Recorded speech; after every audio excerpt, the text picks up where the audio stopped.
Hello, ancestry cousins and inquiring minds. So I'm like making these little short videos consecutively while I'm free or whatever, and they come to my mind. So there'll be like some of them that I'll just make and upload at different times. I want to talk for a second about this book, um, The Alley Life in Washington, because my ancestors lived in alleys. The first one that I found lived in Chews Alley, and that was my Key family. But I also found that my Norman ancestor who married Keith, they lived in alley houses, and it was like four different alley streets according to the city directories. Every time I want to make a video, my throat and mouth get really dry for some reason when I was eating some nuts just now. So anyway, so I wanted to read some of the things. This talks about the life in the alley life, and it's interesting because it actually talks about migration and all those different types of things. I'm just going to read like just some small points on it that I made, and you might be interested in buying this book. I don't think it was a lot, but it's a good history book because it's not alley life was just not black people. So don't think that because it was Irish and Italians living in alleys, just different, just a different alley sometimes, and sometimes they may have both been in the same alley. But this is a footnote from City on the Hill. Part of the concentration in Southwest dated back to 1824 when blacks began to purchase land in this area. And this is from Brown Residential Patterns of Negroes, page 76. So you said 1824? Blacks was buying land in DC in Southwest in 1824. Slavery didn't end in DC till 1862. Okay, so we're going to take another note. My little dots I put. This northward movement of whites out of the core had by 1850 swept aside black residential areas, forcing Negroes either into enclaves within the advancing white areas or into their own segregated residential areas. The peripheral settlement of K Street was literally pushed aside in the north by its influx of affluent white residents. By 1897, black and white residents shared a strip 6 blocks wide west of North Capitol Street, beginning north of New York Avenue and extending to Florida Avenue, then following Florida Avenue west. See map 1.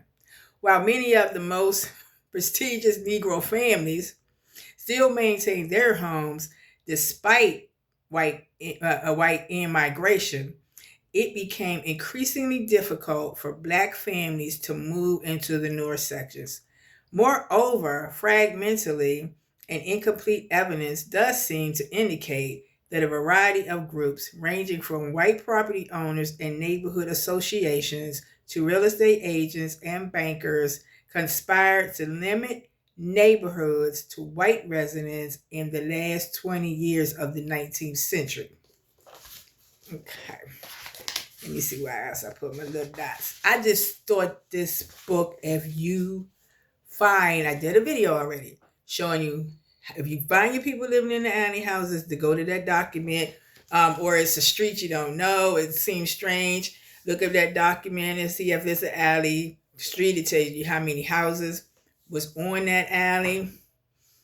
And you can go in the newspapers and see what was, because I know Schultz Alley, that alley had a lot of activity. Not good, but they had a lot of activity. The enclave along North Capitol in Florida was not as concentrated as the one in Southwest, but it remained important. There was yet a third enclave in Northwest, which was predominantly black in about 1880 and 1897. Although it moved and grown smaller in the latter date, by 1920, the three enclaves within the contiguous of the federal city were all at least 3/4 Black and were close to the locations of either concentrations, Southwest, along Florida Avenue in Northwest, or near Foggy Bottom. And it's so funny that I found family members in all of these areas. All right, so it's only like a couple of other things I wanted to read from you for this book. I think that this book is really good, but I'm gonna read something. It's about the parade. Let me just find that. Oh, no. I got something else. Virtually all sources, including those who considered slave houses as the forerunner of alley dwellings, agreed essentially that the first of the ill-fated alleys, as present-day Washington knows, were laid out in 1867.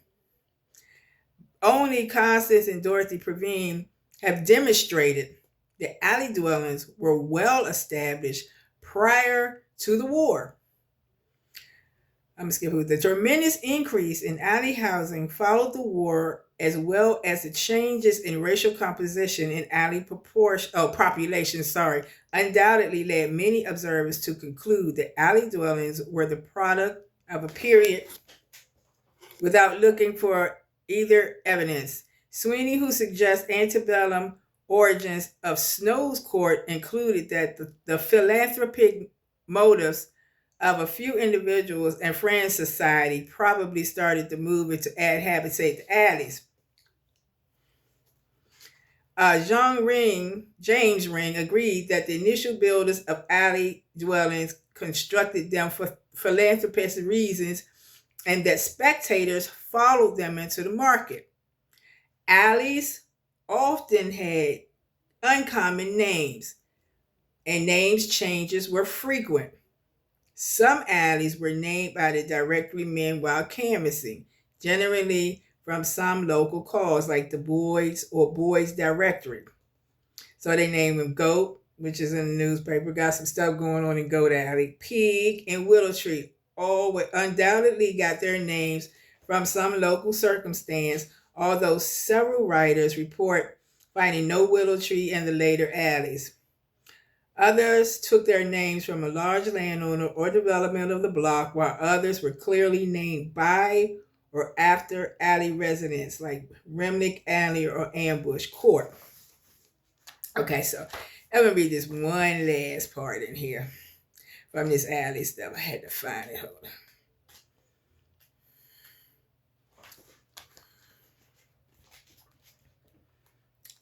I was reading to my husband last night. And I may just have to let it go. Oh, wait a minute. I know what it was. Oh, that's the conclusion. Oh, here we go. Folklore. Folklore, then like spirituals and folk songs, changed as a result of the migration, but continued to play an important role in socialization and social control. And one can see both persistence and change in other areas of the migrants' lives as well. Although it is very difficult to document these changes for alley dwellers, one such area concerned street parades and celebrations. For Black residents of post-antebellum Washington, the major celebration was the Emancipation Day every April. Activities included a parade, political rallies, and general merrymaking. The B described the 21st anniversary of freedom in D.C. as the grandest event in history for the colored race. Where did I go?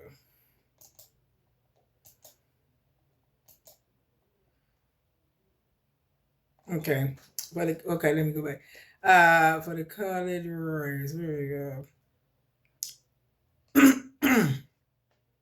One of such perseverance and change of migrants as well, although it's difficult to document these activities for alley dwellers.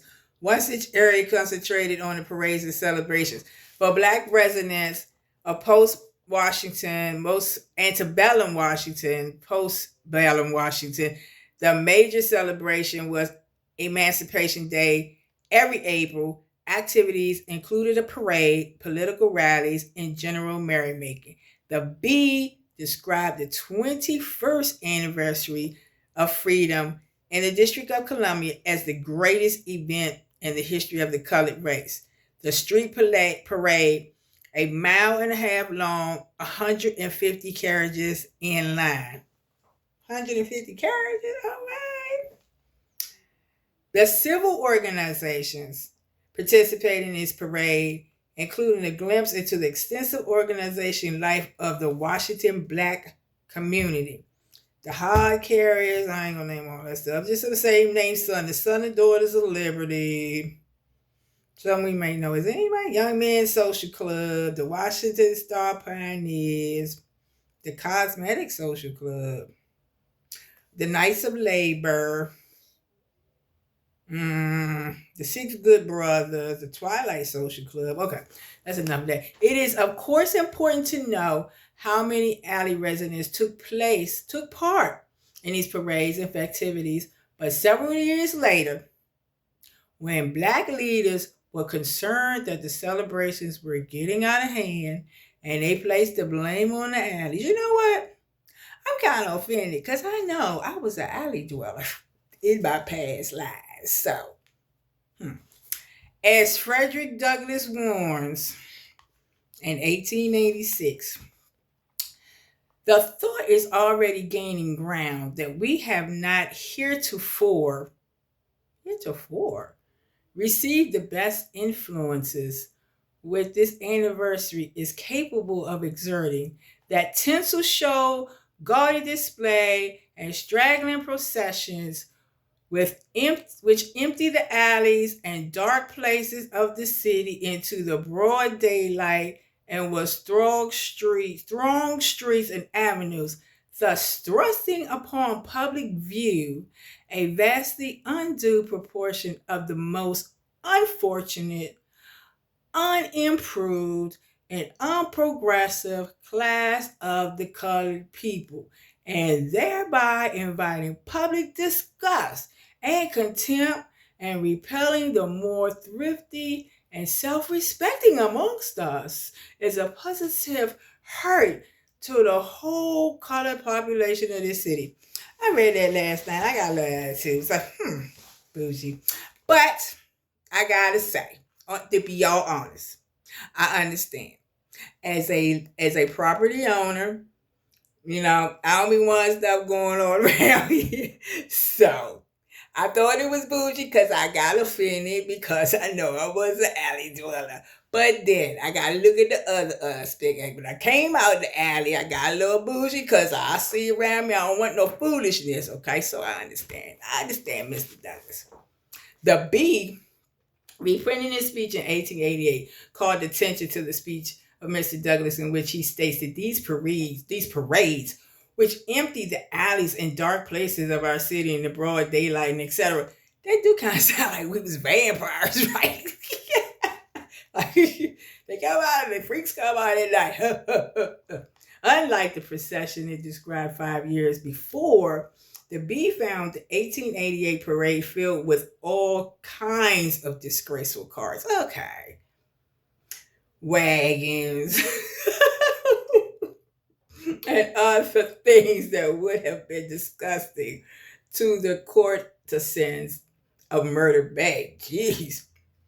It was void of dignity, uniformity, and respectability. Okay. And will be everlasting injury. The parade showed the class of colored people to live in poverty and spend all their money in one day's festivity. And with that, I'm going to end the reading of this book.